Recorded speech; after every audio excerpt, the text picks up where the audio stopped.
The night the palace bells rang for Princess Elizabeth, you felt it before you heard it. The sound traveled through stone walls and velvet halls, slow and heavy, like a warning no one dared to say out loud. You were not there, but you were meant to be, because this is not just her story, it is yours too. Princess Elizabeth grew up believing the world was kind to those who were kind back. She believed love was honest. She believed loyalty could be seen in the eyes. She believed promises were sacred things. You learn those beliefs early when you are raised in light. She had been a child of open windows and warm mornings. A girl who pressed her hands to the glass and watched the city below wake up. She watched people love, argue, forgive, and survive. She thought crowns made people better. She thought power meant protection. No one taught her how easily trust can be used as a weapon. William entered her life quietly. No grand arrival, no trumpet, just a man with calm eyes and a voice that never rushed. He was not born noble, but he carried himself like someone who had learned restraint from pain. You would have believed him too. Everyone did. He spoke to Elizabeth like she was not a symbol, not a title, not a future queen carved out of duty. He spoke to her like she was human. That mattered more than anyone understood. When he bowed before her the first time, it was not deep or dramatic. It was respectful, measured, as if he knew exactly how close he could stand without crossing a line. Elizabeth noticed that. You notice things like that when you are lonely. She had suitors who praised her beauty, men who spoke of alliances and bloodlines, men who looked at her and saw a throne waiting. William looked at her and paused. In that pause, she felt seen. You know that feeling, when someone listens not to reply, but to understand. When someone makes silence feel safe.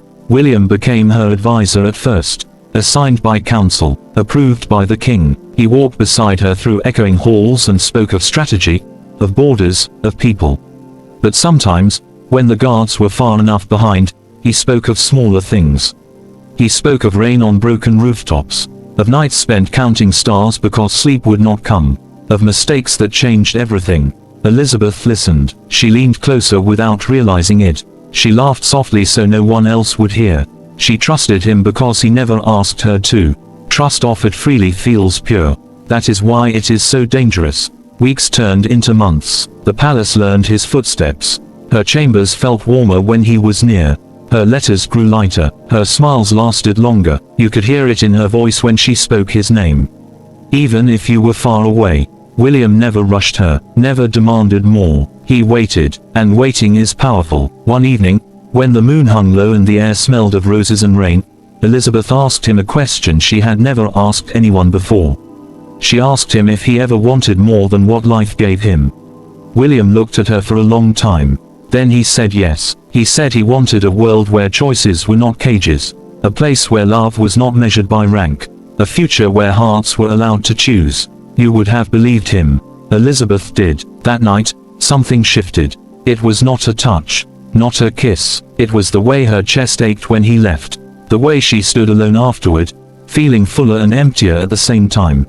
Love does not always arrive loudly. Sometimes it settles in quietly and refuses to leave.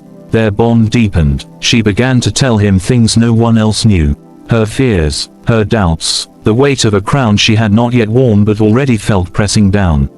William listened. He always listened. He learned her routines, her habits, the doors she trusted to stay locked, the ones she forgot to check. You do not notice these details when love is speaking. The first warning came softly. A servant mentioned seeing William near the council chambers late at night.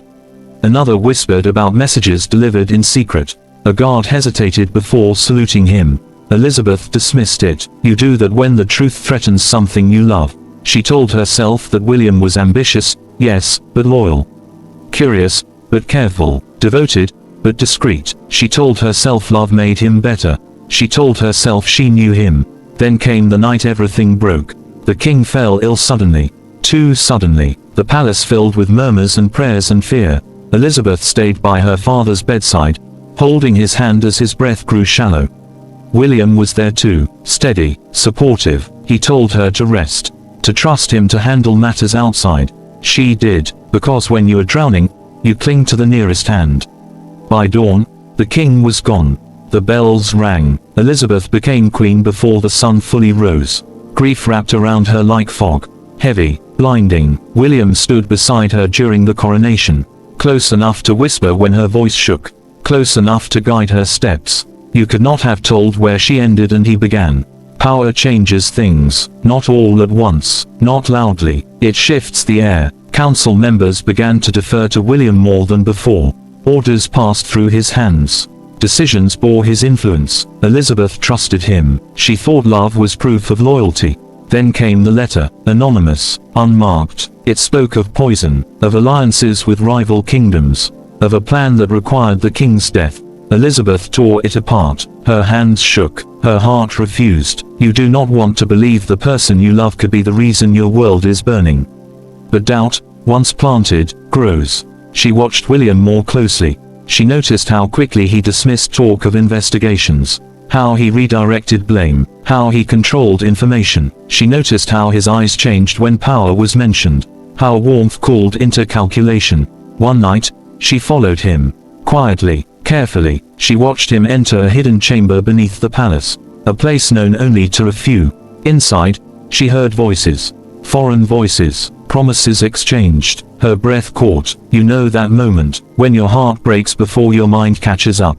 William spoke of timing, of control, of how easily trust had opened doors. He spoke of her, not as a woman, not as someone he loved, as a key. Elizabeth stepped back into the shadows, her world collapsing in silence. She did not confront him, not yet, because betrayal hurts more when you need answers.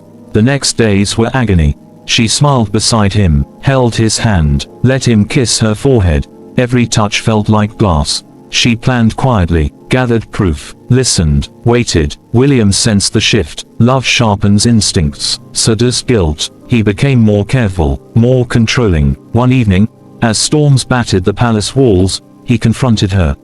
He asked if she trusted him. Elizabeth looked at the man she loved, the man who had used her heart like a map. She said yes. The lie tasted like blood. That night, she made her choice. At dawn, the council was summoned. Evidence laid bare. Witnesses stepped forward. William stood silent as the truth unraveled. He did not deny it. He looked at Elizabeth, eyes full of something that might have been regret. He said he loved her in his own way. He said the world was cruel, and he only played by its rules. You know how hollow that sounds. William was arrested. The kingdom was saved, but something else was lost. Elizabeth stood alone in her chambers that night, crown heavy on her head, heart heavier still. She had trusted the wrong man, and love had been the cost. William was sentenced to exile, not death. Her mercy surprised everyone, including him. As he was led away, he turned back once. Their eyes met. No words passed between them. Some loves do not end with hate. They end with silence. Years passed. Elizabeth ruled wisely, fairly. She never let another stand as close. She loved her people. She protected her kingdom. But sometimes, late at night, she stood by the window and watched the city sleep. And she remembered the man who taught her how powerful trust could be, and how dangerous. Her story became a warning told in whispers, a lesson written into history. Not all villains arrive with sharp edges. Some come with soft voices and patient hands. And you, listening now, know this truth. Because you have trusted, because you have loved, because you have learned that even when a heart breaks, it still beats. Elizabeth never stopped believing in love. She simply learned to guard it. And that, perhaps, is the bittersweet victory that remained.